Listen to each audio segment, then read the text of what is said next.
नमस्कार, मी प्रसन्न जोशी. लक्षवेधीच्या या खास एपिसोडमध्ये आपल्या सगळ्यांचं स्वागत. नागपूर अधिवेशन महाराष्ट्रामधल्या 3 अधिवेशनांपैकी प्रमुख अधिवेशनांपैकी विंटर सेशनमध्ये हिवाळी काळामध्ये आपल्याला इथे घ्यावं लागतं, कारण तसा कायदा आहे आणि म्हणून तो कायदा आहे म्हणून तो अधिवेशन घालण्याचा एक घाट घातला जातो. अधिवेशन पार पडतं, उपचार सोयीस्कररित्या पार पाडले जातात, उपस्थित असलेले बोलतात, न उपस्थित असलेले बाहेर असतात आणि एक अधिवेशन झाल्याचा सगळ्यांना फील येतो. इकडे नागपूरमधली सावजीची हॉटेलं भरतात, हॉटेल्स भरतात आणि एक सगळा कार्यक्रम संपतो, लोक परत मुंबईला येतात. या अधिवेशनातून नेमकं काय झालं, किती प्रश्न मांडले गेले, कोणते असे मुद्दे होते ज्यांनी महाराष्ट्र ढवळून निघाला होता आणि त्यामुळे अधिवेशनामध्ये ते मुद्दे गाजले का, त्याच्यावरती काही उत्तर आलं का, या सगळ्याचा धांडोळा अधिवेशन संपत असताना, आता अधिवेशन जवळपास संपल्यात जमा आहे, त्यावेळी हा धांडोळा घेण्याचा प्रयत्न जय महाराष्ट्र करतोय आणि त्यासाठी आजच्या आपल्या खास लक्षवेधीमध्ये मान्यवर आहेत. आपल्यासोबत आहेत इथे अनिल बोंडे, भाजपचे आमदार आहेत. त्यांच्या शेजारी जोगेंद्रजी कवाडे आहेत, कवाडे गटाचे अध्यक्ष. विद्याताई आहेत, राष्ट्रवादीची भूमिका मांडायला, आणि आपल्यासोबत आहेत काँग्रेसचे आमदार आणि नेते भाई जगताप, आणि आपल्यासोबत असतील जय महाराष्ट्राचे मुख्य संपादक निलेश खरे. निलेश, अधिवेशनाच्या या काळामध्ये आपण अधिवेशनाच्या इमारतीसमोर आहोत, त्यामुळे आपल्यासमोर सेन्सॉरशिप आहे. आपण अधिक्षेप करू शकत नाही, तर हीच मंडळी हक्कभंग आणतील. तेव्हा मी अतिशय जास्तीत जास्त स्वीट कोटेड प्रश्न विचारणार आहे की जे प्रचंड काम या अधिवेशनामध्ये झालेलं आहे, प्रचंड काम, प्रचंड प्रेझेंटी, त्याबद्दल तुम्ही काय सांगाल? आतापर्यंत गेली 15 अधिवेशनं मी सातत्यानं नागपूरचं अधिवेशन कव्हर करत आलेलो आहे आणि 3 आठवडे कमीत कमी हे अधिवेशन चालल्याचं मी बघितलेलं आहे. नागपूर अधिवेशन हे सातत्यानं महाराष्ट्राच्या राजकारणाला कलाटणी देणारं अधिवेशन म्हणून बघितलं गेलं आहे. अनेक राजकारण्यांचे राजीनामे, अनेक घोटाळे, अनेक मोठी विधेयकं आणि परिवर्तन घडवणाऱ्या अशा सुधारणा या अधिवेशनात पाहायला मिळालेल्या आहे. मात्र एक नवी सुधारणा होते महाराष्ट्राच्या राजकारणामध्ये की 3 आठवड्याची काय गरज आहे, 2 आठवड्यात होतं ना. विदर्भाचं अधिवेशन आहे, मग विदर्भाला सगळंच माहिती आहे, कशाला विदर्भावर चर्चा करायला हवी. त्यामुळे धानाचा प्रश्न जो मी गेले 15 वर्ष सातत्यानं ऐकत आलो, तो यावेळेला कुठे ऐकायलाही नाही आला, त्यावर चर्चाही होताना पाहायला मिळाली नाही. वेगळा विदर्भ, जो विदर्भवाद्यांची मागणी होती, दरवेळेला त्या निमित्ताने एक दिवस का असो ना वेगळ्या विदर्भाच्या मागण्यांवर चर्चा व्हायची, त्याच्यासाठी स्पेशल पॅकेज यायचं, त्यावरही चर्चा नाही. एकंदरीत सत्तेत आल्यानंतर आपल्याच मागण्यांचा आणि आपल्याच विचारांचा विरोध पडतो की काय, अशा पद्धतीचं वातावरण जे आहे ते या अधिवेशनात पाहायला मिळालं आहे. भाई, सध्याचे दिवस कॅशलेस आहेत, तसं हे जे काही तुमचे डे लेस, प्रेझेंटी लेस, मुद्दे लेस असं हे जे अधिवेशन, हे काय नवीन स्वरूप आहे तुमच्याकडचं? काय प्रकार काय हा? थोडी लेस बांधून घेतो पहिली माझ्या शूजची, आणि कॅशलेस नाही, लेस कॅश, लेस कॅश होय. आणि आश्चर्य असं वाटतं, म्हणजे आम्ही ह्याचा आग्रह सुरुवातीपासून धरला होता की अधिवेशन हे आजपर्यंत जसं निलेश म्हणाले ते बरोबर आहे, कमीत कमी 3 हप्ते व्हायचं, आणि अनेक विधेयकं ज्याला म्हणतो आपण लँडमार्क असे विधेयकं या अधिवेशनात पार झालेत.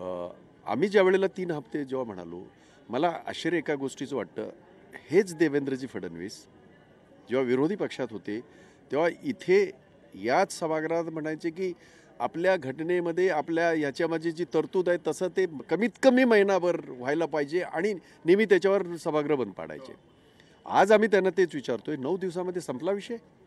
बरं, या 9 दिवसामध्ये विधेयकं तर निरंतर हे आहे, ती प्रक्रिया आहे. मागच्या वेळेचे जे पेंडिंग विधेयक होते आणि आम्ही ते अडवले नाहीत.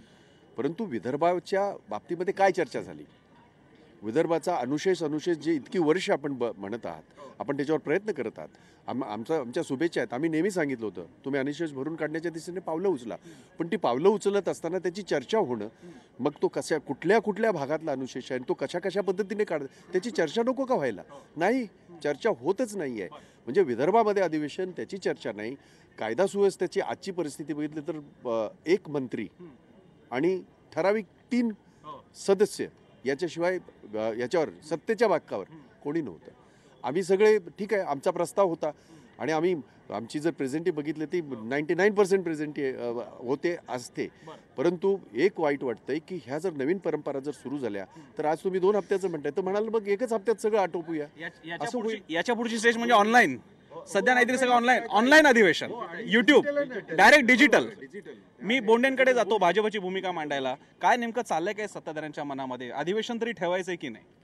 मी मागचे 5 वर्ष आणि आता हे 2 वर्ष अनुभवतो आहे. मागच्या 5 वर्षातही हिवाळी अधिवेशन व्हायचं आणि पहिला आठवडा अधिवेशनच व्हायचं नाही. परंतु या अधिवेशनामध्ये म्हणजे एकही दिवस न गमावणारं अधिवेशन हे झालं. आणि रात्री 9-9 वाजेपर्यंत 10-10 वाजेपर्यंत सर्व बसतात आहे. आता भाईंना काय वाटतं मला माहीत नाही, परंतु मागच्या काळामध्ये सरकारला वाटायचं की विदर्भामध्ये जाऊ, विदर्भामध्ये जेवण करू आणि शेवटच्या दिवशी विदर्भाला एखादं पॅकेज देऊ.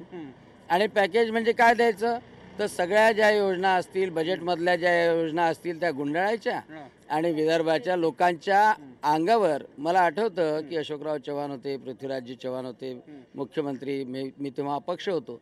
शेवटच्या दिवशी 4 वाजता पॅकेज विदर्भाच्या अंगावर ठीक आहे, फेकायचं. त्यांचं सत्ता गेली, आपण काय दिलं मला सांगा. या 10 दिवसानंतर काय मिळालं? म्हणूनच तुम्हाला सांगतो की आता विदर्भाचे मुख्यमंत्री असल्यानंतर निरंतर वर्षभर विदर्भाला मिळत आहे.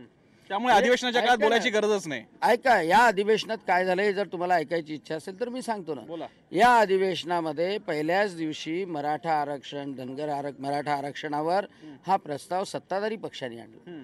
दुसऱ्या आठवड्याचाही प्रस्ताव जो आहे तो जलसंपदाच्या अनुशेषाचा प्रस्ताव आणि वनाबद्दलचा प्रस्ताव, म्हणजे 2 विषय विदर्भातले महत्वाचे, तो प्रस्ताव सुद्धा सत्ताधारी पक्षाने आणला. आणि मग या जलसंपदाच्या प्रस्तावावर जे भूसंपादन आतापर्यंत होत नव्हतं ते 2 वर्षात भूसंपादन कसं झालं आणि आता पैसे कसे आणणार आणि 2019 पर्यंत हे 65,000 कोटी रुपये खर्च करून विदर्भातले प्रकल्प कसे पूर्ण करणार हे आज गिरीश महाजनांनी आपल्या भाषणामध्ये सांगितलं. विधेयकामध्ये जर म्हणाल तर सर्जिकल स्ट्राईक करणारं विधेयक आणलं. म्हणजे private medical college, private engineering college याच्यामध्ये मनमानी चालायची, प्रवेश स्वतःच्या मनाने द्यायचे, ते त्या मुलांना कोरे पेपर द्यायचे. 1.5 कोटीमध्ये MBBSची ऍडमिशन ठरायची आणि त्या 1.5 कोटीमधल्या MBBS ऍडमिशन कोऱ्या पेपरवर लिहून ती द्यायची. आता विधेयक आणलं की आम्ही फी ठरवू आणि CET घेऊ आणि CETच्या माध्यमातून मेरिट प्रमाणे ऍडमिशन देणार, असं क्रांतिकारी विधेयक हे विधानसभेने पास केलं. आणि ही जर उपलब्धी नसेल तुम्हाला वाटत तर मला असं वाटतं की त्या खाजगी अभिमत विद्यापीठाला विचारून घ्या त्यांना काय वाटतंय. ठीक आहे, दरडावू नका त्यांना, एवढं दरडावू नका तुम्ही. सत्तेमध्ये असल्यामुळे काय होतंय की ही सगळी गोष्ट आरामात सुद्धा सांगता आली असती. म्हणजे ते ज्या 2 टर्मचा हे करतायत, आम्ही सुद्धा 3 टर्म वाले आहोत ना. आम्ही काही कालचे गल्ली बोळात आलेले नाही आहोत ना. आणि त्यांच्यापेक्षा जरा जास्त अनुभव, उंची पण जरा बऱ्यापैकी आहे, त्यांच्यावर 1 फूट आहे. त्यामुळे सत्तेचा माज जो आहे तो त्यांच्या प्रत्येक वक्तव्यातनं दिसतो. मी आपल्यासोबत प्रवीण दरेकर पण आता आलेले, त्यांच्याकडे मी जातो, ते आत्ताच आलेले, त्यांना थोडा वेळ देऊयात. मी जोगेंद्र कवाडेंकडे जातो. कवाडेजी, या सगळ्यांच्या पलीकडे तुम्ही एक तुमचा विचार घेऊन तुम्ही करता काय या कामाचा एक निष्पक्ष, आम्हाला आमच्याकडे विश्लेषक इकडे उभा नाही करता येत आम्हाला, कारण नागपूर अधिवेशन हे नागपूर कराराअंतर्गत हे अधिवेशन या ठिकाणी होतं. देवेंद्रजी जेव्हा विरोधी पक्षनेते विरोधामध्ये होते, आता जो सत्ताधारी पक्ष आहे, तेव्हा सातत्याने नागपूर करारामध्ये ठरल्याप्रमाणे 4 आठवड्याचं अधिवेशन झालं पाहिजे अशा प्रकारची भूमिका घ्यायची ना. आग्रही होते, आकांड तांडव व्हायचं, काय व्हायचं. पण यावेळेस मात्र केवळ 9 दिवसाचं 2 आठवड्याचं अधिवेशन, ते 9 दिवसच चाललं. त्यामुळे विदर्भाच्या प्रश्नाची चर्चा जशी व्हायला पाहिजे तशी झालीच नाही. विदर्भाच्या संदर्भामध्ये आपण आता डॉक्टर साहेब जे सांगितलं ह्या गोष्टी तर चालत राहतात, परंतु विदर्भाच्या सिंचनाचा अनुशेष आहे, विदर्भाचा शिक्षणाचा अनुशेष आहे, विदर्भाचा औद्योगिक विकासाचा अनुशेष आहे, विदर्भाचा सांस्कृतिक विकासाचा अनुशेष आहे. या संदर्भामध्ये सध्याचं जे अधिवेशन आहे या अधिवेशनामध्ये कोणत्याही प्रकारची चर्चा झाली नाही. आणि थोडक्यात म्हणजे विदर्भाच्या प्रश्नावर विदर्भाची मुस्कटदाबी करण्यात आली असं अधिवेशन मला दिसतं. प्रश्न निर्माण होतो की आमच्या मराठा समाजाच्या आरक्षणाचा प्रश्न आहे, आमच्या मुस्लिम समाजाच्या आरक्षणाचा प्रश्न आहे, आमच्या धनगर समाजाचा आरक्षणाचा प्रश्न आहे. या प्रश्नावर प्रचंड घणाघाती चर्चा झाली. सर्वच आमचे सन्मान्य सदस्य बोललेत, पण शेवटी निष्कर्ष काय तर कोर्टात जाऊन अडकलं. मला काय म्हणायचं आहे की ज्याप्रमाणे तामिळनाडूमध्ये 68% आरक्षण आहे, ते कोणत्या आधारावर दिलं त्यांनी? मी विचारतो. मी वडकुते पण आपल्यासोबत आहेत, मी त्या विद्याताईंकडे पण येतो. वडकुतेजी, याबद्दल या अधिवेशनाकडे आपण समाधानी आहात का? 9 दिवसांचं फलित काय? एवढे कोटी काही सुद्धा लोकांच्या विकासाचा निर्णय झालेले नाहीत. आरक्षणाचा मुद्दा उपस्थित केला तर नुसते गाजावाजा करून चर्चा केला. पण त्यांनी मगाशी यादी वाचून दाखवली बोंडेंनी. काय यादीला अर्थ? त्याच्या प्रस्ताव आणले, प्रस्ताव आणण्याला काय अर्थ? स्ट्रॅटेजिक स्ट्राईक केला, मेडिकल कॉलेजवर स्ट्राईक केला. मुख्यमंत्र्याचं तर म्हणणं असं होतं की पहिल्या कॅबिनेटमध्ये देतो, 58 कॅबिनेट झाल्यात, काय कुठल्या परिस्थितीमध्ये आले काही सुद्धा नाही. आणि जर यांना कोर्टामध्ये दाखल करायचं होतं मराठ्याचं 27 पानाचं तर काय अधिवेशनामध्येच होतं का? त्याच्या आधी सुद्धा करता आलं असतं ना. आणि म्हणून हे सगळ्यांना फसवण्याचं काम, खोटं बोल पण रेटून बोल, एवढाच उद्योग यांचा आहे. आश्वासनावर आश्वासन, बाकी कृतीमध्ये काहीच नाही. अशा प्रकारे दरेकरांकडे येण्यापूर्वी विद्यार्थ्यांकडे मी गेलो नाही. विद्यार्थी नाही, या अधिवेशनामध्ये आपल्याला जे हवं होतं, म्हणजे एक तर खरं तर 3 आठवडे तरी कमीत कमी अधिवेशन चालायला हवं होतं, कारण आमच्या वेळेस तर चालत होते. मी स्वतः बघितलेले 3 आठवडे अधिवेशन चालताना. परंतु आता मात्र जे विरोधक जोरजोरात आरडाओरडा करायचे, विदर्भाच्या प्रश्नावर आरडाओरडा करायचे, ते आता सत्तेत आल्यानंतर जवळजवळ अर्धा डझन मंत्री विदर्भातले आहेत, परंतु विदर्भाच्या प्रश्नावरती कोणीही सिरियसली घेत नाही. आणि सभागृहामध्ये जे प्रश्नोत्तराचा तास असेल किंवा लक्षवेधी असतील, ह्याचं उत्तर द्यायला सुद्धा मंत्र्यांकडे ते आम्हाला समाधानकारक उत्तरं कधी मिळत नाही. म्हणजे ते प्रश्न समजावून घ्यायचे किंवा त्याचं एक व्यवस्थित उत्तर द्यायचं, ते तिथे सुद्धा सत्ताधारी कमी पडलेले आहेत. म्हणजे गृहपाठ एकदम त्यांचा कच्चा आहे. कुठलं मराठा आरक्षणाच्या बाबतीत आता हा दुसरा मोर्चा झाला मराठा आरक्षणासाठी, परंतु त्याच्यावर पण अजूनपर्यंत उत्तर मिळालेले नाही. आता उद्याचा शेवटचा दिवस आहे आणि मुख्यमंत्री काहीतरी उत्तर देतील म्हणून आम्ही सगळेजण थांबलेलो आहोत आणि काय उत्तर देत आहेत त्याच्याकडे आमचं पूर्ण लक्ष आहे. मी दरेकर जलसंपदा याचं जे त्यांनी सांगितलं, कसं असतं की मागच्या अधिवेशनातली जी काही राहिलेली जी हे असतात ही निरंतर, म्हणून मी म्हटलं निरंतर प्रक्रिया आहे, हे असं होत नाही. आणि आज जी काय 8 ते 9 हे जे आहेत विधेयक, त्याच्यातली आम्ही 3-4 विधेयक वरच्या सभागृहात सांगतो, कारण खालच्या सभागृहातलं ते बोलतात बरोबर आहे. तर जलसंपदा विधेयक हे आज आलेलं नाही, ते मागच्या ह्याचं जे होतं ते पारित करणं आवश्यक होतं, कारण अनेक गोष्टी त्याच्याशी निगडीत आहेत. जलसंपदा ह्याचं पारित केलं म्हणजे विदर्भाला न्याय असा होत नाही. विदर्भाच्या सगळ्यात जास्त आत्महत्या विदर्भामध्ये झाल्या, आजही होतात आहे. आणि अपेक्षा अशी असते विशेषतः या अधिवेशनाकडून की विदर्भाला हे करून मध्ये ठेवून इथल्या ह्याचा चर्चा व्हावी. तशी चर्चा एखादी सुद्धा झाली नाही. त्यांनी मराठा आरक्षणाचा दरेकरांना विचार. दरेकरजी, मला या अधिवेशनामध्ये विरोधी पक्ष पूर्णपणे फेल्युअर गेल्याचं चित्र या ठिकाणी दिसलं. कारण अधिवेशन हे खऱ्या अर्थानं एक हत्यार असतं विरोधी पक्षासाठी. विरोधी पक्षांनी वेगवेगळ्या माध्यमातून सरकारवर आघात करणं, सरकारला निर्णय घ्यायला भाग पाडणं, अशा प्रकारचा जो एक फोर्स असावा लागतो, तो अपवादात्मक आता भाईंसारखे आपण एका दुसरे आहेत ते आक्रमकपणे येतात, पण जो एक विरोधी पक्ष म्हणून जे स्पिरिट दिसायला पाहिजे त्याचा पूर्णपणे अभाव त्या ठिकाणी होता. आपण बघाल तर एक फक्त 2-4 पॉलिटिकल गोष्टींसाठी हे सभागृह ते सुद्धा फोर्सफुली वाटलं नाही. म्हणजे मराठा आरक्षण एक पॉलिटिकल विषय होता, दुसरा नोटबंदीचा विषय होता आणि तिसरा विषय होता कांद्याचा एक विषय. परंतु आज सभागृहामध्ये विषय जो आला विरोधी पक्षाचा अंतिम आठवडा प्रस्ताव, काय अंतिम आठवडा प्रस्ताव होता? मला अशी अपेक्षा होती की अंतिम आठवडा प्रस्ताव जो त्या ठिकाणी आहे त्या अंतिम आठवडा प्रस्तावामध्ये विदर्भातील काही प्रकल्पांचे, विदर्भाच्या काही विकासाच्या गोष्टी त्याच्यामध्ये इन्सर्ट असतील. नो डाऊट त्या ठिकाणी लॉ अँड ऑर्डर हा विषय महत्त्वाचा आहे. तो नागपूर कॉन्सन्ट्रेट करून तो लॉ ऑर्डरचा विषय आला. मी अख्ख्या प्रस्तावामध्ये त्या ठिकाणी वाचलं, विदर्भाच्या सिंचनाविषयी उल्लेख नव्हता, विदर्भाच्या त्या ठिकाणी विदर्भाच्या शिक्षणाविषयी उल्लेख नव्हता, विदर्भाच्या बॅकलॉगाविषयी विरोध नव्हता. हे विषय येण्यासाठी विरोधकांची काय गरज आहे? हे विषय येण्यासाठी विरोधकांची काय गरज आहे? हे विषय तर या विषयाचे नेतेच तुमच्याकडे, नेत्याने केलंय ना, एक्सपर्टच तुमच्याकडे. आकडेवारी देतो, अत्यंत जबाबदारीने सांगतो, जलसंपदासाठी काय करतंय, शिक्षण खात्यासाठी काय करतंय, अख्खं रेकॉर्ड तुम्हाला देतो. पुन्हा डिबेट घ्या, मी आता आणलं नाही, मला माहित नव्हतं मी कुठल्या खात्यावर किती पैसे टाकलेत.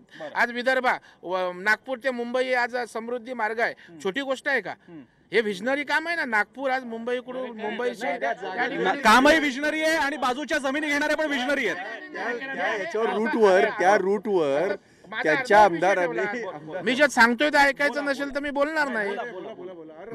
नाही, रागावू नको. ज्या अर्थी तुम्ही जसे आरोप करता, उत्तर आज त्या ठिकाणी तुम्ही जो नागपूर हा मुंबई जो रोड आहे तो हा काय आहे, हे विकासाचंच माध्यम आहे ना. उद्या जेव्हा मुंबई सारखं शहर नागपूर जोडलं जाईल त्यावेळेला मध्ये येणाऱ्या सर्व ठिकाणी विकास त्या ठिकाणी होणार आहे.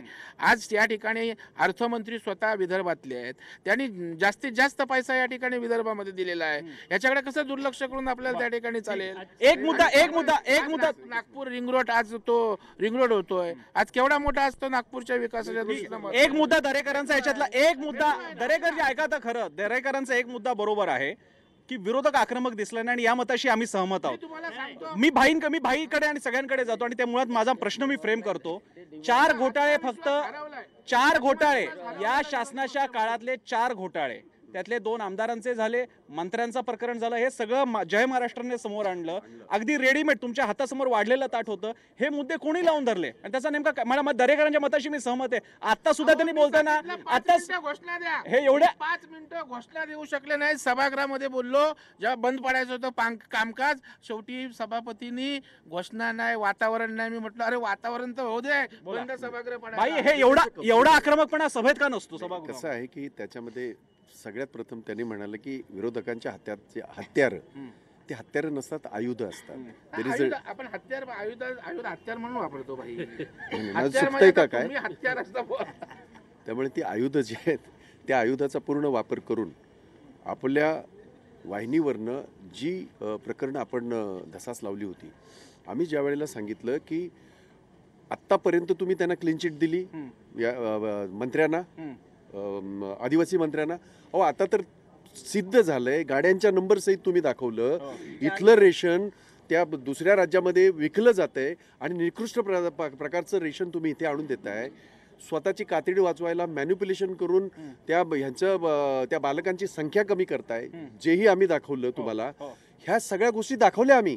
आता तुमची मानसिकता त्याच्यावर वक्तव्यच करायचं नाही आणि तुम्हाला फक्त भाई त्यांना भाग कोण पाडणार? तुम्ही भाग पाडणार, तुमचा पक्ष भाग असं आहे. नाही, पक्ष असं नव्हे, विरोधक म्हणून आम्ही या बाबतीमध्ये जे काय आम्ही शेवटी मांडणार कुठे, त्या सभागृहामध्ये मांडणार, आक्रमकपणे मांडणार. आता आक्रमकता यांना काय अभिप्रेत आहे मला माहित नाही, परंतु जे आयुध आहेत त्याचा हे घेऊन त्याच्याने आम्ही हे केलं. प्रमुख राज्यामध्ये जे लक्ष आहे आपले आदरणीय राणे साहेब, हे विधान परिषदेमध्ये असणं म्हणजे विरोधी पक्षाचा आवाज असतो. आता राणे साहेब का गेले, कशासाठी, कदाचित खाजगी कारण असेल, मला माहित नाही, तब्येत ठीक नसेल. नाही तर 3 दिवस आज राणे साहेब सभागृहात असते तर त्या ठिकाणी चांगला रिझल्ट गेला असता. ठीक आहे, मी राष्ट्रवादीला पण विचारतो. ताई, हा एक मुद्दा आहे, हा दरेकर म्हणून सोडून द्या, पण खरंच विरोधी पक्ष हे मी आज 2 दिवस फिरत असताना सुद्धा विरोधक स्वतःच म्हणतात आम्ही आक्रमक नाही. ही काय गंमत आहे? त्यांनी आम्ही आक्रमक नाही म्हटलं म्हणजे काय आम्ही आक्रमक नाही असं होतं? म्हणजे काय आकांड तांडव करायचं? त्यांच्या नाही. विरोधी पक्ष नेते धनंजय मुंडे जेवढे आक्रमक आहे आणि जेवढ्या चांगल्या प्रकारे त्यांनी अत्यंत प्रभावीपणे ते मांडतात, त्याच्याविषयी कोणाचं दुमतच असायचं कारण नाही. आता त्यांना जर ते आक्रमक वाटत नसतील, म्हणजे त्यांना आक्रस्थळेपणाला जर ते आक्रमकपणा म्हणत असतील, तर आम्हाला आक्रस्थळेपणे करता येत नाही. आमचे मुद्दे आम्ही अत्यंत स्पष्टपणे, नाही आक्रस्थळेपणा म्हणजे तुम्हाला आक्रमकपणा वाटत असेल, तो आक्रमकपणा नाहीये. नाही, आक्रमकपणे विरोधी पक्षनेते धनंजय मुंडे जेवढं मांडतात तेवढं मला वाटतं सभागृहात कोणी मांडू शकत नाही. आणि अत्यंत तटकरे साहेब पण इतकं व्यवस्थित मांडतात. आम्ही सगळेच जण अत्यंत आक्रमक असतो. अमरसिंह पंडित असतील, जयंत जाधव असतील, सगळे मांडतो ना. अगदी सगळीच्या सगळी फौज उठून यांना आम्ही नाकात दम आणतो. हे सभागृहात यांचे कोणी मंत्री सुद्धा उपस्थित राहत नाही. दरेकर तर अगदी मांजरासारखे गप्प बसलेले असतात, तिथे ते बोलतही नाही काही. आणि मला हेच म्हणायचं की ते आम्हाला आक्रमक म्हणत नाही, त्यांचे मंत्री सुद्धा जागेवर नसतात. मुख्यमंत्र्यांना तर मी फक्त एकदा का दोनदाच बघितलं या सभागृहामध्ये या 15 दिवसामध्ये. आता उद्या उत्तर द्यायला आले तर आमचं नशीब समजायचं. आणि आम्ही जे काय मांडायचं ते आम्ही अत्यंत प्रभावीपणे मांडतोय, तरी सुद्धा जर आम्हाला ते असं म्हणत असतील तर त्याच्यात काय अर्थ नाही. मला जोगेंद्र कवाडेंना एक प्रश्न विचारायचा. जोगेंद्र कवाडेजी, तुमची सगळी रिपब्लिकन चळवळी वाघांची चळवळ आहे आणि ही तर नागभूमी आहे. इथे हे वाघ, हे सगळे रिपब्लिकन पॅन्थर्स, विधिमंडळात त्यांचा आवाज काय नाही दिसत? एक माणूस सुद्धा पुरेसा आहे खरं तर, विधिमंडळाची आयुध वापरली तर. आमची आक्रमकता म्हणजे आक्रस्थळेपणा नव्हे. बरं. या देशाचं संविधान ज्या डॉक्टर बाबासाहेब आंबेडकरांनी लिहिलं, त्या संवैधानिक चौकटीत राहून जे काही जनतेचे प्रश्न सोडवायचे असतात ते सोडवणं हे आमचं कर्तव्य, सर्वांचंच, म्हणजे दरेकरांचंही सर्वांचं कर्तव्य आहे. आणि ज्या प्रभावीपणे वरच्या सभागृहात, खालच्या सभागृहात तर करताच आहे, पण वरच्या सभागृहामध्ये जेवढ्या प्रभावीपणे, जितक्या आक्रमकतेने जी भूमिका मांडायची होती विविध प्रश्नांवर, मग तो मराठा आरक्षणाचा प्रश्न असेल, दलितावरच्या अत्याचाराचा, बघा ना आता एवढं मोठं हे होऊन राहिलं, पण राज्यामध्ये दलितांवर अत्याचाराचं प्रमाण वाढून राहिलं, त्या संदर्भात सरकारने भूमिका अजून व्यक्त नाही केली. त्यांना घ्यायला कोण लावणार आम्ही करतो आहोत ना, आम्ही सातत्याने पाठपुरावा करतो आहोत, पण कोणीही त्याची दखल घेत नाही सरकार. का नाही घेते सरकार? आठवडा संवेदना लागतात. असं आहे की ज्या वेळेला या सभागृहामध्ये एक फक्त विरोधी नेता आम्ही बघितलेला आहे. दत्ता पाटील असतील, मृणाल गोरे असतील, या सगळे यांच्या पाठी कोणी नव्हतं निवडून आलेले, एक दोघे असायचे, पण विरोधी पक्ष नेता काय बोलतोय त्याच्यातल्या संवेदना समजण्याची क्षमता त्या सत्ताधारी पण होते. हे सत्तेचं इतकं त्यांचा जो तुम्ही म्हणजे तो शब्द चांगला नाही सारखा वापरणं, पण हे त्या मस्तीमध्ये आहेत की काय विरोधकांना जे बोलायचं ते बोलू द्या, आम्ही आमच्या पद्धतीनेच काम करू. खरं म्हणजे हे विरोधकांचं जे अपयश आहे ना, या गोष्टीसाठी दोन कारण आहे. एक पहिली गोष्ट म्हणजे ते संपूर्णतः डिमोरलाइज झालेले. का झालं? नगरपालिकेच्या निवडणुकीमध्ये लोकांनी त्यांना संपूर्णतः नाकारलेलं आहे, संपूर्णतः नाकारलं विदर्भातल्या लोकांनी, आणि पहिल्या आणि दुसऱ्या टप्प्यामध्ये, आणि वारंवार धक्के बसतात आहे ना. आणि दुसरी महत्वाची गोष्ट की शासनाने यांनी मांडायच्या अगोदरच निर्णय जाहीर करत गेले, आणि लोकांना पटणाऱ्या गोष्टी जेव्हा शासन करतो आहे, समजा विदर्भाचा सिंचनाचा अनुशेष असेल, सांगतो ना, सिंचनाचा अनुशेष असेल तर अनुशेष पूर्ण करण्याची कामगिरी 2 वर्षामध्ये केलेली आहे. समजा विद्यापीठाचा कायदा असेल, परीक्षा शुल्क निर्धारण करायचं असेल, त्यासाठी विधेयक आणलेलं आहे. आणि म्हणून जनतेला जे पट्ट आहे, जनतेच्या जे हिताचं आहे, ते काम जर सत्ताधारी पक्ष करणार असतील तर हे कोणत्या हिमतीवर विरोध करणार आहे? आणि त्यामुळे यांच्याकडे पण येतो. एकच मिनिट मला फक्त एवढं सांगायचं आहे की तुम्ही जर पहिल्या म्हणून म्हटलं 2 वर्षातली जेवढी अधिवेशनं बघा, हे पहिलं मंत्रिमंडळ असेल राज्यातलं, कदाचित देशातलं, म्हणजे युपीचं एवढं नसेल. 38 मंत्री आहेत, त्याच्यापैकी 21 मंत्र्यांवर आरोपच नुसते नाही तर आम्ही सरकारी कागद दाखवली आहे ना, मग चिकी घोटाळ्यापासून थेट कालच्या घोटाळ्यापर्यंत आम्ही त्याची कागद दाखवली. आता मुख्यमंत्र्यांनी एक कलमी कार्यक्रम केलाय, डिफेंड करा नाही, क्लीन चिट, डिफेंड करायचं नाही, क्लीन चिट. आता ह्याच्यावर आम्ही आमची जेव्हा तिथे विचार मांडतो, अपेक्षा ही असते की ती संवेदना असली पाहिजे. आज हायकोर्टाने काय सांगितलं, कसल्या प्रकारचं स्टे मिळणार नाही, चुकीचंच आहे. म्हणजे आता हायकोर्टाने सांगितलं, निवडणूक आयोगाने सांगितलं, त्याच्यावर तुम्ही कारवाई करा. तरी जर राज्याचे मुख्यमंत्री म्हणत असतील नाही ते सज्जन आहेत, अरे तुमच्या सज्जन कुमाराला तो लोकशाहीच्या चौकटीमध्ये तो गुन्हेगार आहे ना. मग अशा लोकांना जर पाठीशी घालत असतील, आम्ही जो आक्रमकपणा, याच्यापेक्षा आक्रमकपणा काय असतो आम्हाला? 11 हा मुद्दा पटण्यासारखा, आणि हा मुद्दा घेऊन दरेकरांकडे येतो त्यापूर्वी मला तेच समजलं की आक्रमक करायचं म्हणजे काय करायचं हेच कळलं नाही. सातत्यानं जे आयुध आहेत अतिशय चांगल्या प्रभावीपणे मांडतात. आमचे माननीय धनंजय मुंडे सारखा आक्रमकता भाषणाने जो प्रश्न मांडण्याची पद्धत आहे, पण यांना काय ऐकूनच घ्यायचं नाही. समजून घ्या, मागच्या अधिवेशनात तुम्ही बघितलं असेल 7 दिवस शेतकऱ्यासाठी आम्ही ओरडलो, कुठं काय सुद्धा यांना भावनाच नाहीत. यांचा एकमेव कार्यक्रम अकेला चलो हम जो बोले सो कायदा. कारण सत्तेची यांनी म्हणल्याप्रमाणे सत्तेची मस्ती आहे, आणि हे जे म्हणाय डिमोलायझेशन, निवडणुका येतच जातात. आम्ही कार्यकर्ते आहेत, निवडणुका येतील जातील. आज ते सत्तेवर आहे, त्याच्यापूर्वी 15 वर्ष होतो, पण आम्ही असं कधी म्हणलो नाही की निवडणुका असतात. एक नुसती नगरपालिकेची निवडणूक जिंकली तर त्यांना असं मस्ती आली की त्यांना वाटलं एक विरोधक फारच खचले का. तुम्ही म्हणताय ही मस्ती आहे, ही मस्ती आहे, त्याला मस्तीच आहे. एका निवडणुकीत एवढं कुठं भांबून जायचं असते. अशा निवडणुका किती येतं. आणि अध्यक्षपद, नगराध्यक्ष पदाचा कायदा जो त्यांनी केला तो त्यांना फायद्याचा होता म्हणूनच केलाय. पण आता तिथे जे भांडण, आता तर अधिक अधिकार देणार असं आज जाहीर झालं. अधिक अधिकार देणार आहे. फक्त नगराध्यक्ष तुमचा असेल आणि खाली नगरसेवक नसतील तर तिथे रोजचे भांडणं होतील. म्हणजे यांनी भांडणं लावून दिलेले आहेत. संस्थेमध्ये ज्याचा संबंध त्या गावाच्या विकासासाठी, त्या तालुक्याच्या विकासासाठी, बहुमताला अर्थच नाही उरला. मी दरेकरांकडे बदललेल्या कायद्यात सुद्धा पाहणं, संख्येवर अगोदर काँग्रेसच्या मुख्यमंत्र्यांनी सुद्धा हाच कायदा केला होता, डायरेक्ट नगराध्यक्ष पदाचा कायदा केला होता. आजचा वाढलेला कायद्यात सुद्धा सांगा, मताच्या याच्यावर कॉप मेंबर केले जातो. आता नगराध्यक्षाला अधिकार दिले, जाहीर लिलाव, नगराध्यक्षाने जाहीर लिलाव करायचा. संख्येवर मतं जेवढे असतील, नगरसेवक जेवढा असेल, त्याला कायद्याला ते अभिप्रेत आहे. ते नसता अधिकार एकाला देऊन टाकले, त्याच्या मनानेच कारभार करायचा. असं मी दरेकरांकडे 3 प्रश्न घेऊन चाललेलो आहे. एक म्हणजे हे खरं आहे की एका पातळीनंतर आक्रमकता म्हणजे नेमकं काय करायचं, शेवटी ते ऑगस्ट सभागृह त्याला म्हणतात, एक शुचिरभूत असं सभागृह आहे, तिथे नेमकं काय करणं अपेक्षित आहे जो केलं नाही विरोधकांनी. दुसरा मुद्दा म्हणजे जानकरांसारख्या व्यक्तीबाबत आता अंतिम काडी सुद्धा पडलेली आहे की हायकोर्ट सुद्धा म्हणते हस्तक्षेप करणार नाही, का कारवाई त्यांच्यावरती होत नाही. आणि तिसरी गोष्ट म्हणजे जो हे मुद्दे म्हणतात की आम्ही नेमकं काय केलं की तुम्ही निर्णय घेणार. आक्रमकता याचा अर्थ जो सांघिक भावना लागते. आज विरोधी पक्ष म्हणून राष्ट्रवादी काँग्रेस आणि काँग्रेस पक्षानं त्या ठिकाणी निर्णय घेत असताना सभागृहामध्ये प्रेझेंट होत असताना जे सामुदायिक चढाईसारखं जे सरकारला असं का करायला पाहिजे, असं का करायला पाहिजे. जर तुमचा प्रेशर विरोधी पक्षांचा वाटला तर त्या ठिकाणी तुम्हाला ते निर्णय घ्यायला भाग पडतील. ह्यांच्यात एक वाक्यता नसते. राष्ट्रवादीचा एक विषय असतो, काँग्रेसचा वेगळा विषय असतो.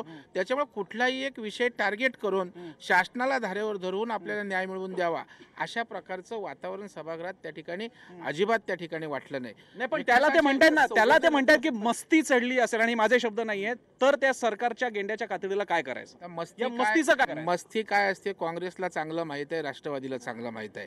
कारण अजून आम्ही काही सत्तेत कधी नव्हतो आणि त्याच्यामुळं मस्ती आज देवेंद्रजी फडणवीस हा सगळ्यात ॲक्सेसेबल मुख्यमंत्री राज्यात आहे. आज कुठलाही मंत्री जा विदर्भातला घ्या, आज रस्त्यावर, नाक्यावर, केबिनमध्ये, अँटी चेंबरमध्ये छोटी मोठी माणसं जाऊ शकतात. मस्ती होती कोणाला?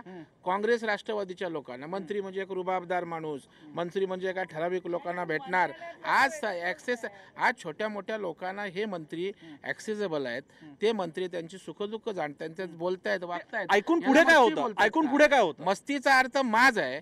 आणि मला असं कुठेही एकाही मंत्र्याकडे तो मस्तीत वागतोय. शेवटी आम्ही राजकारणात आहोत, त्याच्यामुळे मीही राजकारणात आहे. मी काँग्रेसचे पण मंत्री बघितलेत, काँग्रेसचे पण मुख्यमंत्री बघितलेत आणि आता भारतीय जनता पक्षाचे पण मी त्या ठिकाणी मंत्री मुख्यमंत्री बघतोय.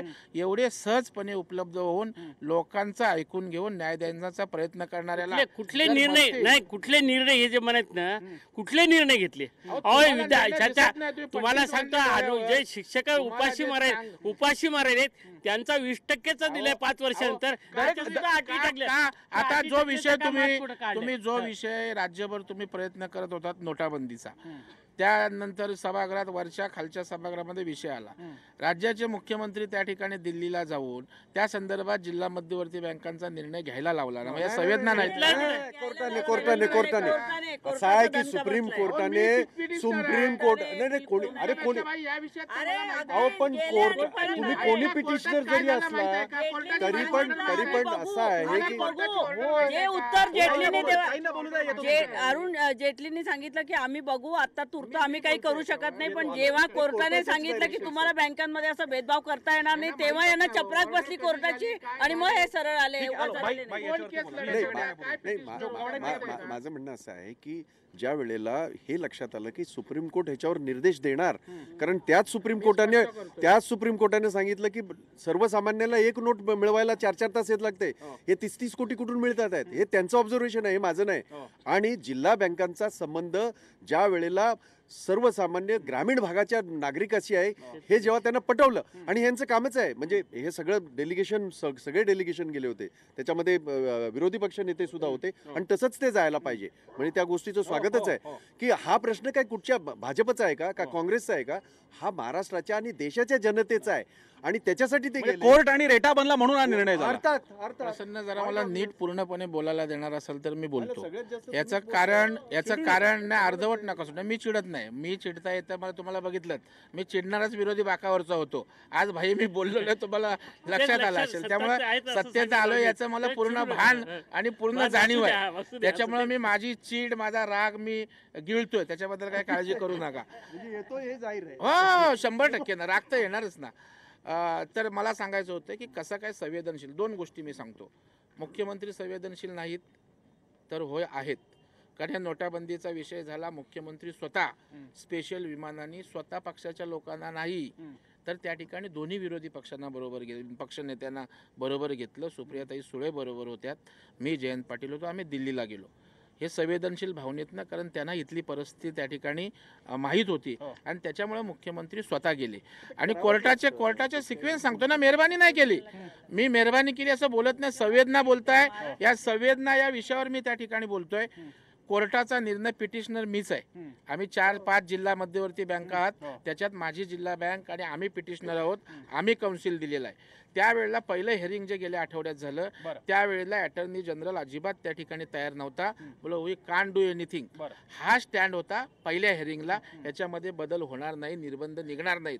ज्या वेळेला जेटली साहेबांना कन्व्हिन्स करून महाराष्ट्रातली ही सारी परिस्थिती नीटपणे फडणवीस साहेबांनी सांगितली, त्यानंतर नाबार्डला आदेश दिले की ताबडतोब इन्स्पेक्शन करून घ्या. नाबार्डचं इन्स्पेक्शन 2 दिवसाचं आलं. ताबडतोब पूर्ण देशातल्या जिल्हा बँकांचं त्यांनी KYC नॉर्म तपासले, त्यांनी सगळे अकाउंट तपासली. जो त्यांना संशय होता त्या संदर्भात एक रिपोर्ट अर्थ खात्याला त्या ठिकाणी गेला आणि तो रिपोर्ट गेल्यानंतर केंद्र शासनाचं मत झालं, होय आपल्याला हे करायला पाहिजे. आणि तो पॉझिटिव्ह रिपोर्ट मुकुल रोहटगी या आपल्या ठीक आहे, म्हणजे सत्ताधाऱ्यांनी याच्यासाठी निर्णय घेतला त्याच्यामुळे झाला. ठीक आहे, मला याच्या पलीकडेचा लोकांशी त्याच्याबद्दल मला लोकांशी संबंधित आणि आमच्याकडे प्रतिक्रिया आलेल्या आहेत. तो एक विषय त्यांनी सांगितलेला की हा विषय तुम्ही आता चर्चेत लाईव्ह घेतला पाहिजे. माझ्याकडे प्रतिक्रिया आलेली आहे, तो आहे मराठा आरक्षणाच्या बाबतीत, धनगर आरक्षणाच्या बाबतीत आणि रिसेंटली निघालेल्या मुस्लिम आरक्षणाच्या बाबतीत या सरकारने काय केलं, काय चर्चा झाली आणि त्याबद्दल काय मुद्दे निघाले आणि त्याबद्दल विरोधी पक्षांना सुद्धा जबाबदार धरावं लागेल. मी कवाडेंपासून सुरुवात करतोय. मुद्दा म्हणून मी कवाडेंपासून सुरुवात करतोय. कवाडेजी, याबद्दल एकीकडे 2300 पानांचं 2700 पानांचा सगळा रिपोर्ट सादर केला जातोय. मोर्चामध्ये भाजपचे शिवसेनेचे आमदार तिकडे सहभागी होत आहेत. याच्यातून मुद्दा सुटतोय का? नाही, खरं पाहिलं तर महाराष्ट्रामध्ये मराठा आरक्षणाला कोणाचा विरोधच नाही आहे. कोणाचा विरोध नसताना देखील सरकारने 2700 पानाचा रिपोर्ट देत असताना महाराष्ट्रातील जनतेची भावना देखील कोर्टापुढे सांगायला पाहिजे की अख्खा महाराष्ट्र या मागणीच्या मागे आहे. तेव्हा आमचा मराठा समाज जो मागासलेला आहे त्यांना आरक्षण का देत नाही आपण, का मध्ये अडथळे निर्माण करता. कोणीतरी तिरोडकर नावाचे सद्गृहस्थ कोर्टामध्ये गेलेत आणि आमच्या आघाडी सरकारने जेव्हा आरक्षण दिलं, मराठ्यांना दिलं आणि मुस्लिमांना दिलं, कोणीतरी कोर्टामध्ये गेलं, त्याच्यामुळे कोर्टाने स्थगिती दिली मराठा आरक्षणाला.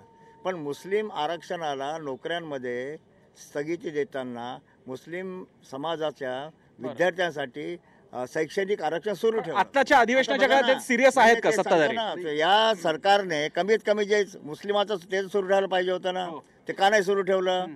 तेव्हा अशा प्रकारे मराठा समाजाला, धनगर समाजाला आणि मुस्लिम समाजाला अशा पद्धतीनं अशा दुविधेमध्ये टाकणं, अशा प्रकारच्या चक्रव्यूहामध्ये फसवणं, असं ते का करतील? असं का करतायत माहित नाही. त्यांना त्या मराठ्याबद्दल द्वेष आहे का त्यांच्या मनामध्ये, सरकारच्या मनामध्ये?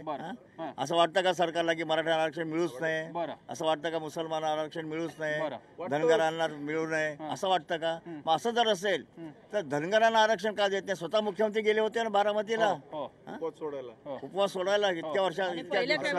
हा आरक्षण जो विषय आहे हा या बाबतीमध्ये खूप काही चर्चा झाल्या, खूप काही गोष्टी झाल्या. आणि ह्या आरक्षण विषयाच्या बाबतीमध्ये एक गोष्ट समजणं आवश्यक आहे की ज्या मुद्द्यांवर स्टे झालं हे आरक्षण, ते मुद्दे कोर्टासमोर मांडणे आवश्यक होतं किंवा आहे. त्याच्यासाठी 2 वर्ष घेण्याची काय आवश्यकता नव्हती. आणि आज सुद्धा त्यांनी जो दावा केला की आम्ही मराठा आरक्षणाचा हे आणला, तोही कसा आणला, यांची ही पद्धत आहे. याला हे मोडस ऑपरेंडी म्हणतात, त्यांना पद्धत आहे त्यांची भाजपची. त्यांनी मुस्लिम समाज त्याच्यापासून दूर केला. त्या ह्याच्यामध्ये आरक्षणामध्ये मुस्लिम समाजा व्यतिरिक्त लिंगायत समाजाच्या 14 पोट यांना जमातींना आरक्षण दिलेलं होतं, ज्याच्या बाबतीमध्ये कोर्टाने काही वक्तव्य केलेलं नव्हतं. मुस्लिम समाजाच्या याच्या बाबतीमध्ये विद्यार्थ्यांच्या शैक्षणिक आणि त्या बाबतीमध्ये वक्तव्य नव्हतं, तेही यांनी चालू ठेवलं नाही. दुसरं महत्त्वाचं की तुम्ही या आरक्षणा व्यतिरिक्त नेहमी मुख्यमंत्री बोलताना काय बोलत राहिले किंवा इतर की अट्रॉसिटीला आम्ही हात लावू देणार नाही. मराठा समाजाने कधीच सांगितलं नाही की अट्रॉसिटी रद्द झाली पाहिजे. त्यांनी हे सांगितलं की त्याच्यातला जर गैरवापर होत असेल तर त्याचे संशोधन व्हावं आणि त्या बाबतीमध्ये चर्चा व्हावी. परंतु मुख्यमंत्री बाहेर सुद्धा भाषण करताना सभागृहामध्ये सुद्धा त्यांनी हेच सांगत राहिले. आणि म्हणून आरक्षणाच्या बाबतीमध्ये जर समजा हे सरकार खरोखरच हे आहे, आग्रही आहे, सिरियस आहे, जसं बाहेर बोलतात, भाषण करतात, तर मराठा समाजाने 20 मागण्यांचं त्यांनी निवेदन दिले, सनद दिले. हे दोन प्रश्न कोर्टात आहेत. बाकीच्या प्रश्नांचं काय? बाकीचे प्रश्न तर तुम्ही निर्णय घेऊ शकता ना शासन म्हणून. त्याच्या बाबतीमध्ये ईबीसीची जी त्यांनी जे निर्णय घेतलेला आहे 2.5 लाखावरनं 6 लाखावरती केलेले आहे. नाही, कोर्टाचं कारण जे सांगतायत ना ते पूर्णपणे चुकीचं आहे. कोर्टामध्ये तुम्ही करत असाल ते करा, पण तामिळनाडूचे खासदार यांनी चिप्पन यांनी 2005ला त्यांनी असं प्रस्ताव दिलेला आहे की ओबीसीचं आरक्षणाची वाढ आपण करू शकतो आणि तो प्रस्ताव जर आपण म्हणजे 16% जे आरक्षण मराठा समाज मागतोय ते करता येतं, तर ते पटलावर आहे संसदेमध्ये. त्याच्यावर चर्चा घडून आणा, ते आरक्षण तुम्ही वाढून द्या ना. ओबीसीची नाही सरकार घडू देत नाही चर्चा, सरकार होऊ देत नाही. आणि मुख्यमंत्री अत्यंत हुशारीने कधी अॅट्रॉसिटीज आम्ही कुठे रद्द करा म्हणतोय, आम्ही काय सुधारणा करता येईल ते करा म्हणून सांगतोय. आरक्षणाचा मुद्दा निघाला की अॅट्रॉसिटी डिवाइड अँड रूल ब्रिटिशांची नीती होती ती मुख्यमंत्री करत प्रसन्न सर्वात महत्वाची गोष्ट अशी आहे की मराठा समाजाच्या आरक्षणाला राज्याची समस्त दलित जनता, आदिवासी जनता, ओबीसी जनता सर्वांचाच पाठिंबा आहे. खेद एका गोष्टीचा वाटतो की अनेक प्रकारच्या मागण्यांमध्ये अॅट्रॉसिटी कायदा सुरुवातीला म्हणाले रद्द करा, नंतर दुरुस्त झाला म्हणजे सुधारणा करा. पण सुधारणा करा म्हणजे काय करा? असे अनेक कायदे देशामध्ये आहेत ज्याचा गैरवापर केला जातो, तर जे गैरवापर करता कारवाई करा त्याच्यावर, सुधारणा काय करणार आपण? तेव्हा एक गोष्ट लक्षात घ्यायची एक मिनिट, काल परवा देखील जे सनद देण्यात आली त्याच्यामध्ये भाई तो एक आहे सुधारणा करा म्हणून. काय संबंध अॅट्रॉसिटीचा? त्याच्यामुळे ऐकून घ्या म्हणजे मी काय म्हणतो, सुधारणा करण्याची आवश्यकता होती तर शरद पवार साहेब राज्यसभेत होते. भाजप घडून आणताय का पण? नाही हे त्यांनी काय घडतं तुम्ही शोधा. एक गोष्ट लक्षात ठेवा की 15 वर्षापासून काँग्रेस आरक्षण मराठ्यांना मुस्लिमांना देऊ शकली नाही आणि शेवटच्या 6 महिन्यात ते आरक्षण घोषित केलं जेव्हा लोकसभेचे निकाल लागले आणि त्यानंतर ते घोषित केलं आणि ते घोषित केल्यामुळं कोर्टामध्ये अडलं. आणि मला हे सांगा की धनगर समाजाचं आरक्षण पहिल्या कॅबिनेटमध्ये दिलं असतं आणि कोर्टामध्ये किंवा कुठे थांबलं असतं तर धनगर समाजाचं काय संबंध आहे? स्पष्टपणे 2013चं फडणवीसचं भाषण आहे का तुम्ही? त्यांनी स्पष्ट सांगितलं की घटनेमध्ये बाबासाहेब आंबेडकरांना ज्या आदिवासीच्या 47 जाती आहेत त्याच्यावर 36 नंबरवर धनगड जात आहे आणि धनगड आणि महाराष्ट्रात कुठेही धनगड जमत नाही. तो शब्दाचा अपभ्रंश आहे. जसं बलराम जाखडचं डी असते तो शब्दकोशामध्ये झालेली चूक आहे. हे स्वतः फडणवीस साहेबांनी 2013च्या भाषणामध्ये मागच्या सरकारला विचारलं होतं. आणि मग आता तुम्हाला हे सगळे कागद तुमच्याकडे होते, पुरावे होते, आता ते पुरावे गायब झाले का? आता तुम्ही टीसची नियुक्ती काय करायची? टीस ही जी आहे प्रोसेस ही एखाद्या जमातीला आदिवासीमध्ये समाविष्ट करायचं असेल तर ती प्रक्रिया आहे. म्हणजे जायचं आम्हाला पंढरपूरला आणि घेऊन चालले शेगावला. पण अशी बस रूट का बदलते, असं का होत असेल? त्यांची मानसिकताच नाही द्यायची. शेवटची कमेंट मला क्लोज करायचं. हे आरक्षण होऊ नये ह्यांचीच इच्छा दिसते. कारण ज्या ट्रॅकवर या ठिकाणी राज्य सरकार किंवा राज्याचे मुख्यमंत्री आहेत त्यांनी आज यांनी घाईगर्दीत निर्णय घेतला प्रसन्न म्हणून आरक्षण कोर्टाने त्या ठिकाणी स्टे केलं. त्यांनी स्टे करताना जी कारणं दिली त्यांनी सांगितलं की बाबा हा घाईगर्दीत घेतलेला निर्णय आहे. मागासले पण सिद्ध करणारे तुम्ही त्या ठिकाणी पुरावे उपलब्ध नाही केले. जो तुम्हाला साधार माहितीचा डाटा द्यायला लागतो तो त्या ठिकाणी दिला गेला नाही. हे जे कोर्टात माझं पूर्ण होऊ द्या साहेब केलं होतं ज्या ठिकाणी हे यांनी का दिलं नाही आणि कोर्टाने त्याच्यासाठी स्टे दिला. या ठिकाणी ऑर्डिनन्स इथे कायदा झाला होता आणि कायद्याला जर न्यायालयात प्रक्रियेत त्या ठिकाणी स्टे असताना त्या ठिकाणी कसं घेणार? आता भाई दुसरी गोष्ट बोलली त्याशी मी कबूल आहे की तो विषय प्रलंबित असताना तिथेही नकारात्मक निर्णय लागला तर पुढे आहे ना मराठ्यांना आरक्षण दिलंच पाहिजे आणि ते देणार आमचं सरकार. कारण याची मी मागेही उदाहरणं सांगितली की इंदिरा गांधींनी खाजगी बँका पंतप्रधान असताना सन्माननीय गांधींनी राष्ट्रीयकृत बँका राष्ट्रीयकरण केलं. खाजगी बँका गेला त्या ठिकाणी कोर्टात रद्द झालं. परंतु इंदिराजींची मानसिकता होती त्यांनी घटना दुरुस्ती केली. शहाबानो प्रकरणात त्या ठिकाणी झालं. शहाबानोच्या बाजूने निर्णय झाला. त्या ठिकाणी मुस्लिम समाज आपल्या विरोधात जाईल म्हणून राजीव गांधी साहेबांनी घटना दुरुस्ती केली. मग तुमचे काय दाखले कळले? 100 मी सांगितलं कशाला? मी सांगतोय ना उद्या कोर्टात ना आमच्या बाजूने निर्णय होणार. कोर्टामध्ये त्या ठिकाणी आम्ही प्रतिज्ञापत्र 2700 पानाचं अत्यंत मुद्देसूद दिलेलं आहे. कोर्टच आम्हाला न्याय देईल आणि नाही दिला तरी आमची जबाबदारी आहे. चुकीची जाता कामा नये. कारण कवाडे साहेबांनी बोलले, दुसरं कोण बोललं असतं तर मी याच्यावर वक्तव्य केलं नसतं. एक गोष्ट चुकीची जाता कामा नये. त्यांचं जे म्हणणं आहे की सुधारणा होय ह्या देशामध्ये असे अनेक कायदे झालेले आहेत, त्याचा जर गैरवापर होत घटनेमध्ये पण असेल तर सुधारणा घटनेमध्ये सुधारणा अनेक वेळा आपण 100 केलं. वेळा झाली. त्यामुळे सुधारणाचा अर्थ निगेटिव्ह होत नाही. बरं. जर समजा त्याचा गैरवापर होत असेल बरं. त्याची कारण ठीक 96% मी फक्त भाई त्या मुद्द्यात जात नाहीये, कारण ती पूर्ण वेगळी चर्चा आहे. ठीक आहे, ठीक आहे. कार्यक्रमाच्या शेवटी निलेश 9 दिवसानंतर, नव्याचे 9 दिवस म्हणतात, पण ते नवीनपणा तरी आता राहिलेला आहे का? आणि नागपूर अधिवेशन ही एवढी चांगली चर्चा इकडे जर का होते आणि अधिवेशनात सुद्धा होते, नाही अशातला भाग नाहीये, पण ज्या आक्रमकतेने झाली पाहिजे. सत्ताधाऱ्यांचं म्हणणं आहे की विरोधकच मुद्दे लावून धरत नाहीयेत, तर विरोधक म्हणतात की आक्रमकपणा म्हणजे काय, आता आक्रस्थळीपणा करायचा का? याच्यातून पुढे होणार काय? नाही, मुख्यतः जे प्रमुख मुद्दे येत आहेत ते भावनिक मुद्द्यांचं राजकारण करण्याचा प्रयत्न केला जातोय. जे प्रमुख मुद्दे आहेत, जे सर्वसामान्यांशी जोडले गेलेले मुद्दे आहेत, त्या मुद्द्यावरची चर्चा होणं अपेक्षित होतं. ती ज्या स्वरूपाने आक्रमकपणे, मग सत्ताधारी असो किंवा विरोधक असो, त्यांनी मांडणं आवश्यक होतं, ते झालं नाही. मराठा मुद्दा न्यायालयीन कक्षेमध्ये अडकणार हे स्पष्ट आहे. त्यानंतर आम्ही घटना दुरुस्ती करू असा दावा जर होत असेल तर न्यायालयीन कक्षेत जाण्याच्या अगोदरच त्या संदर्भातली पहिली पावलं का उचलली जात नाही, त्यात घटना दुरुस्ती का केली जात नाही. पण भावनिक राजकारण करत राहायचं आणि निवडणुकांमध्ये त्याचा जास्तीत जास्त लाभ मिळवत राहायचा. मग तो भाजप सेनेचा असो किंवा काँग्रेस राष्ट्रवादीचा असतो, प्रत्येकानं भावनिक राजकारणच करण्याचा प्रयत्न केला आहे. आज महाराष्ट्रामध्ये अनेक प्रश्न हे आवासून उभे आहेत. शेतकऱ्यांना आज हवं ते योग्य कर्ज मिळत नाही आहे, बँकांमधून पैसा मिळत नाही आहे, सहकारी बँकांचा मोठा प्रश्न आहे. या प्रश्नांना कोण वाचा फोडणार, तर तेही योग्य पद्धतीने हाताळले गेले नाही. आणि त्यातल्या त्यात फक्त 2 आठवड्यांचं अधिवेशन हा कुठे ना कुठे विदर्भाच्या जखमेवर मीठ चोळण्याचा प्रकार आहे. मग तो म्हणजे मुख्यतः भाजप ज्या मुद्द्यावर राजकारण करत आली, विदर्भवाद्यांसाठी म्हणून आपण राजकारण करतो असं दाखवत आली, त्यांनी मुख्यतः हे अधिवेशन 5 आठवड्याचं नाही, ते कमीत कमी 3 आठवड्याचं करणं अपेक्षित होतं. ते केलं नाही. याची सल जी आहे ती विदर्भातल्या जनतेला निश्चितपणे असेल. आता याच्या दृष्टीने भाजपला कशा प्रकारे प्रतिसाद मिळणार असं वाटत होतं की निवडणुकीच्या काळात तसं काही होईल, पण तसंही होताना दिसत नाहीये. या अशा सगळ्या चर्चांचे परिणाम निवडणुकीमध्ये दिसत नाही. मग विश्लेषक चुकतायत का? मग विरोधक इकडे विधिमंडळामध्ये आरोप करण्यामध्ये काही कमी पडतायत का? हाही मुद्दा विचार करावा लागेल. पण त्याच वेळी एक मुद्दा मात्र पटण्यासारखा होता. विरोध करायचा, आक्रमकपणे मांडायचं म्हणजे नेमकं काय, याचं उत्तर खरंच मिळालं नाही. मुद्दे वापरले, काही मुद्दे तर तुमचे तुम्हाला माहिती आहे आणि काही मुद्दे तर तेच तुम्ही लावून धरले की ज्याच्यामुळे तुम्ही सत्तेत आला होतात. ते मुद्दे आठवण करून देण्यासाठी खरं तर अधिवेशनाची पण गरज नव्हती. ते मुद्दे आता का नाही दिसत? ज्या आत्ताच्या सत्ताधाऱ्यांचे आणि त्यावेळेच्या विरोधकांचे जे मुद्दे आक्रमक भाषणामुळे कौतुक त्याचं झालं होतं, ती आता भाषणं आपल्याला बघायला मिळत नाहीत. सत्तेचा हा गुण असतो का, हा मुद्दा आलाहीदा, पण या निमित्तानं एक दिसून आलं, ज्या विदर्भासाठी, ज्या नागपूरसाठी हे वेगळं अधिवेशन करण्यात आलं, तो आता उपचार ठरत चाललेला आहे. इतिहासामधलं कदाचित सगळ्यात कमी दिवसांचं हे अधिवेशन असं ठरतंय. हा पायंडा पडू नये या अपेक्षेसह अधिवेशन संपत असतानाचा हा खास कार्यक्रम दुर्दैवी पायंडा पडू नये या दृष्टीने आपण आशा व्यक्त करूयात. यापुढे जास्तीत जास्त चांगलं काम होईल. पुढचं अर्थसंकल्पीय अधिवेशन आपण बघणारच आहोत. तुर्तास या सगळ्या मान्यवरांनी आपल्याला या चर्चेसाठी वेळ दिला. सगळ्यांचे आभार. आपण सगळ्यांनी वेळ दिलात. या चर्चेमध्ये इथेच थांबूयात. पाहत राहा जय महाराष्ट्र.